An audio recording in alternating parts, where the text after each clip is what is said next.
Anissa. Selamat sore Bu Anissa. Selamat sore. Apa kabar? I'm fine, thank you. Baik, alhamdulillah. Sebelumnya perkenalkan, nama saya Resita Laras Pradani. Saya dari mahasiswa IAIN Salatiga. Mohon maaf telah mengganggu aktivitasnya Bu Anissa. Tujuan saya datang ke sini ingin melakukan wawancara untuk tugas etika profesi guru. Apakah Bu Anissa berkenan untuk saya wawancarai? Jelas, selalu berkenan untuk murid. Sebelumnya silakan Bu Anissa memperkenalkan diri dulu. Oke, Assalamualaikum warahmatullahi wabarakatuh. Saya salah satu guru di SMA Tuntang. Saya mengajar bahasa Inggris dan saya sudah mengajar di sekolah ini selama 16 tahun lebih. Oke. Untuk pertanyaan yang pertama, apa alasan atau motivasi yang mendasari Ibu hingga saat ini menjadi sebagai seorang guru? Pada dasarnya guru itu adalah salah satu profesi yang di luar kemampuan saya untuk mencapainya. Saya memang kuliah dengan jurusan SPG, Sarjana Pendidikan, dan saya tahu bahwa ketika saya lulus SPD itu mau tidak mau saya harus menjadi guru. Dan awalnya saya tidak melamar menjadi guru, tetapi karena orang tua merasa bahwa perempuan itu kalau menjadi guru itu ada banyak waktu untuk keluarga, jadi saya memutuskan untuk melamar menjadi guru. Pada waktu itu SMA Tuntang adalah SMA yang baru berdiri, jadi saya melamar menjadi salah satu guru di sini dan alhamdulillah saya diterima. Dan sampai saat ini saya sangat menikmati profesi menjadi seorang guru, sangat enjoying, sangat menyenangkan. Pertanyaan selanjutnya, lalu kenapa Ibu lebih memilih menjadi guru SMA? Karena saya itu jurusannya adalah Fakultas Bahasa Inggris, jadi pilihan saya hanya dua, kalau tidak SMP, SMA. Kalau SD kan harus PGSD. Oh iya. Kalau di SMP ya SMA. Kalau jadi dosen kayaknya enggak deh. Tapi kalau di antara SMP dan SMA, karena saya merasa bahwa anak SMA itu kalau SMP itu lebih ke ini, mereka sedang proses pendewasaan, mungkin harus lebih banyak bersabar kalau SMP. Tapi kalau SMA kayaknya muridnya itu sudah sudah dewasa, sudah mudah diarahkan, sudah diatur itu lebih gampang. Kemudian saya merasa tingkat ilmu saya itu akan lebih saya pakai ketika saya mengajar di SMA, karena kan materi pelajaran SMA lebih tinggi kan daripada SMP. Gitu aja. Dan salah satunya juga yang ini loh, yang ada lowongan juga SMA, jadinya karena kebetulan lowongan SMA ya. Dalam proses mengajar, mata pelajaran apa saja yang diajarkan kepada Ibu? Saya mengajar apa gitu ya? Saya mengajar bahasa Inggris tentu saja, ada bahasa Inggris biasa dan bahasa dan sastra. Tetapi dulu ketika saya sebelum diangkat jadi PNS, saya pernah mengajar mata pelajaran sosiologi. Jadi saya pernah mengajar mata pelajaran sosiologi karena jam bahasa Inggris saya kan kurang. Jadi saya diminta oleh kepala sekolah untuk mengajar kira-kira mata pelajaran apa yang saya bisa mengajar. Kemudian saya milih sosiologi karena bagi saya sosiologi juga pelajaran yang bisa dipelajari, dan itu pelajaran yang bersifat sosial, ya kan, ilmu-ilmunya kan sosial. Tetapi kalau setelah saya jadi PNS ya bahasa Inggris semua, bahasa Inggris, sastra Inggris dan bahasa Inggris. Berarti bahasa Inggris doang ya Bu? Iya, karena memang saya jurusannya bahasa Inggris, lulus bahasa Inggris ya harus mengajar bahasa Inggris. Adakah upaya yang harus dipersiapkan oleh Ibu dalam proses mengajar? Jika ada, upaya apa saja yang harus dilakukan? Oke, sebenarnya upaya itu kalau sebagai guru itu RPP, silabus itu sebenarnya itu adalah hal yang biasa memang harus saya siapkan, dan itu semua Bapak Ibu guru harus bisa. Tetapi kalau saya lebih ke menyiapkan bagaimana saya mengajar itu, anak didik saya itu tidak merasa fobia dengan bahasa Inggris, karena tahu bahasa Inggris itu ada pelajaran yang susah selain matematika, fisika, kimia. Bahasa Inggris itu tidak banyak siswa yang suka, ya kan? Banyak sekali siswa yang merasa bahwa saya nggak bisa bahasa Inggris itu susah, kosakatanya harus hafalan dan sebagainya. Nah, tantangan saya adalah bagaimana menciptakan suasana kelas itu tidak tegang dulu. Itu yang saya alami, ya kan? Bisa tanya di murid saya di sini, kamu kan juga mau sini, pernah nggak bahwa saya itu mengajar dalam posisi yang menegangkan lah, yang kamu harus begini, harus begitu, tidak. Enggak. Upaya saya adalah bahwa menciptakan suasana kelas itu enjoyable dulu. Anak itu tidak stres dulu, anak itu tidak tegang dulu. Insya Allah kalau anak sudah menikmati kelas, itu proses belajar mengajarnya agak enak. Walaupun sebenarnya dia tidak bisa bahasa Inggris itu baginya aku nggak mudeng, tapi ketika suasana belajar menyenangkan, saya juga enjoying, saya juga banyak banyak bertukar pikiran dan sebagainya. Saya pikir itu salah satu poin utama biar bahasa Inggris itu menjadi hal yang menarik untuk siswa, gitu ya. Terus bagaimana kemampuan rata-rata murid didik dalam memahami materi yang disampaikan? Oke, rata-rata ya? Ya, rata-rata. Dalam kelas itu biasanya kalau bahasa Inggris itu tidak lebih dari 25% dalam kelas itu bahasa Inggrisnya bagus. Jadi nggak mungkin 75% ke atas anak itu bisa bahasa Inggris, nggak kan? 50% juga. Jadi saya pikir 25% siswa di kelas itu bisa.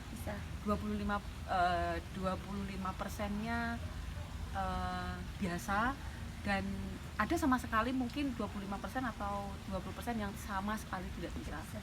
Ya, tapi prosentasinya kalau menurut saya, pengalaman saya mengajar bahasa Inggris selama 16 tahun, prosentase tingkat kemampuan murid dalam bahasa Inggris itu dalam satu kelas yang betul-betul bisa bahasa Inggris tidak lebih dari 25%.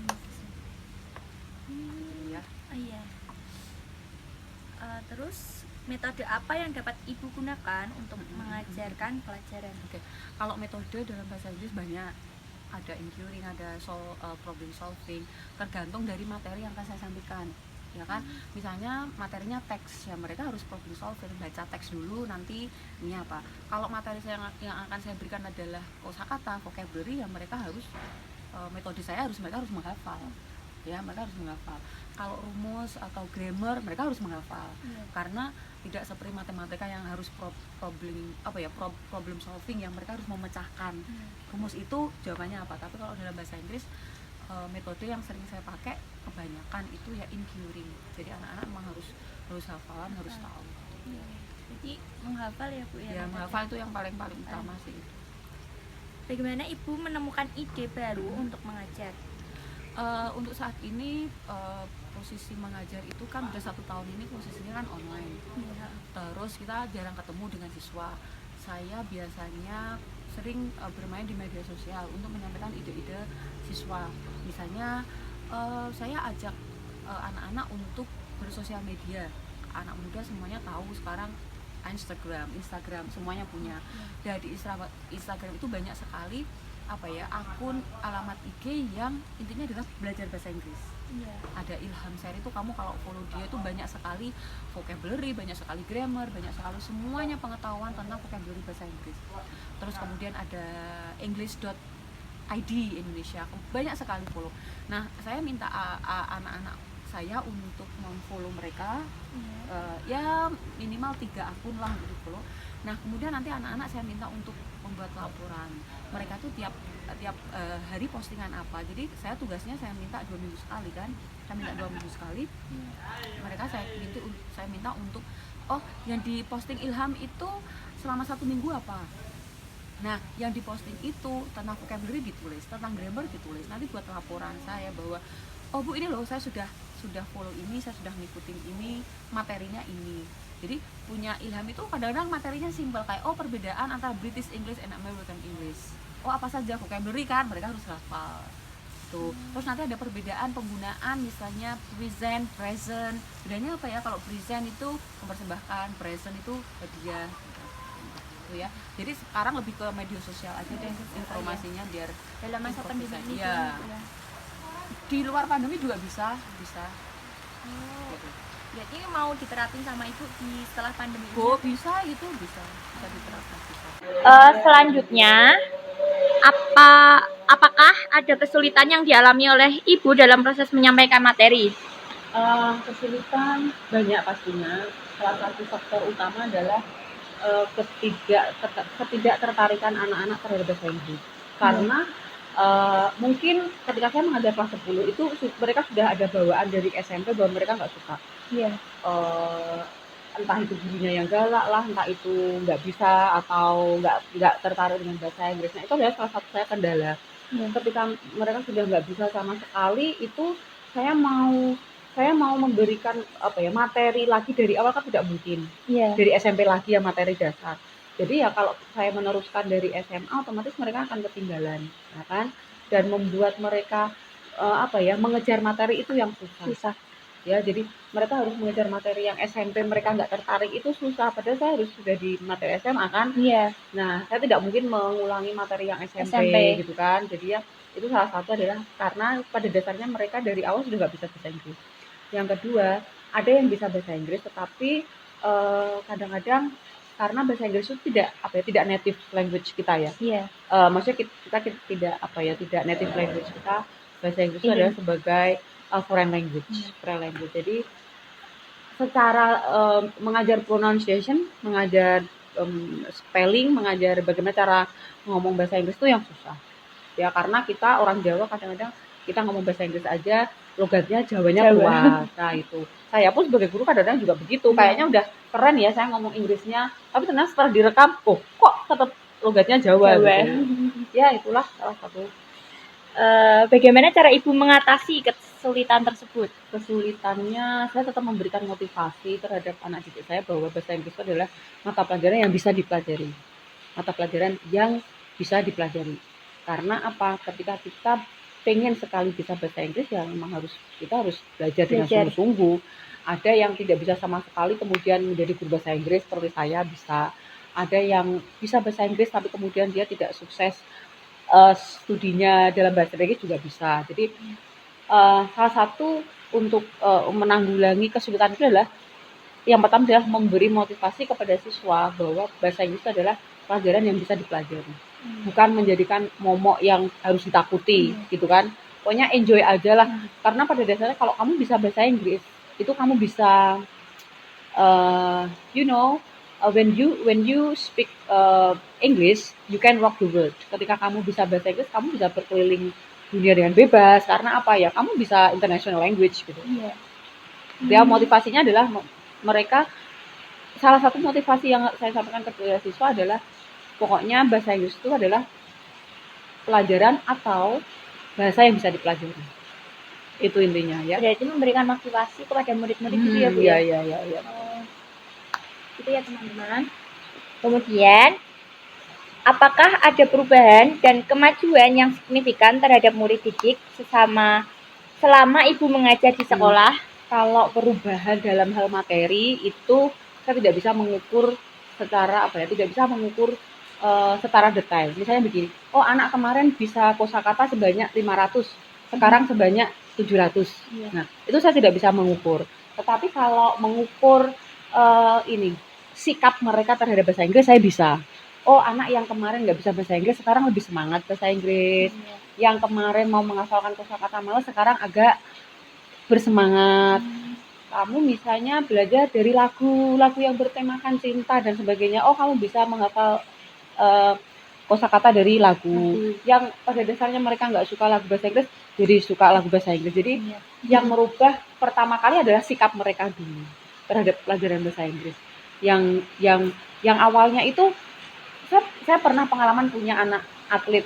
Mungkin kamu waktu itu kelas 1, mereka kelas 3 ya. Itu satu kelas itu nggak ada yang suka bahasa Inggris. Ketika saya masuk itu mereka belajar bahasa Inggris itu karena saya itu jadi mereka enjoy. Saya kasih motivasi besok kamu kalau jadi pemain sepak bola, mainnya di liga manapun, kalau kamu bisa bahasa Inggris itu sebagai 1 point loh, ya kan? Kamu main di liga luar negeri kamu bisa bahasa Inggris gitu kan. Jadi memberi motivasinya ya setidaknya yang signifikan berubahnya adalah sikap mereka. Kalau untuk pelajaran sih saya pikir karena kita materi ya dari kelas 1, kelas 2, kelas 3 mungkin nilainya setiap guru beda sih kalau ngasih nilai, ada yang dapat 7, 8 gitu. Iya. Tapi kalau yang paling saya lihat adalah perubahannya adalah sikap terhadap pelajaran bahasa Inggris. Jadi yang ada yang nggak mau jadi mau. Ya, yang males-malesan gitu terus ya karena motivasi ya agak-agak mau lah gitu kan, agak-agak malu walaupun ya mungkin males-malesan gitu ya. Kemudian, apa pengalaman suka dan duka itu dalam mengajar? Kalau dukanya nggak ada deh saya, betul-betul saya jujur dalam hati saya nggak ada yang namanya duka. Paling duka tuh nggak ada ya, maksudnya saya harus sampai jengkel karena pelajaran bahasanya enggak. Karena saya menekankan bahwa anak itu sebenarnya tidak ada yang bodoh, cuman karena mereka itu belum belajar. Saya tidak memaksakan siswa saya harus pintar. Ketika anak saya bahasa Inggris dapat 3, saya nggak sedih. Ketika mereka dapat 4, saya tidak sedih. Apakah saya merasa gagal? Tidak. Ya mungkin karena mereka belum bisa dan belum mampu gitu kan. Kalau senangnya banyak sekali. Kalau ada anak yang lulus dari SMA kemudian masuk fakultas bahasa Inggris, itu juga senang.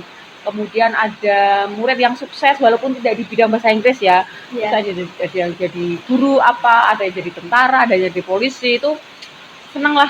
Jadi melihat anak didik berhasil itu adalah suatu hal yang membanggakan sekali gitu ya. Jadi tidak ada duka, tapi sukanya. Ya, kalau duka betul sama sekali enggak. Paling jengkel sih ya, tapi kalau sampai yang grief misery, sedih banget gitu enggak. Kadang-kadang siswa membantah omongan saya juga enggak saya masukkan hati, biasa aja. Enjoy gitu ya. Iya, enjoy aja lah, nanti cepet tua ya kan. Kemudian apakah ada saran dari Ibu untuk memotivasi generasi milenial saat ini? Untuk jadi guru maksudnya? Iya. Kalau untuk jadi guru sih saya pikir motivasinya apa ya? Satu, jadi guru tuh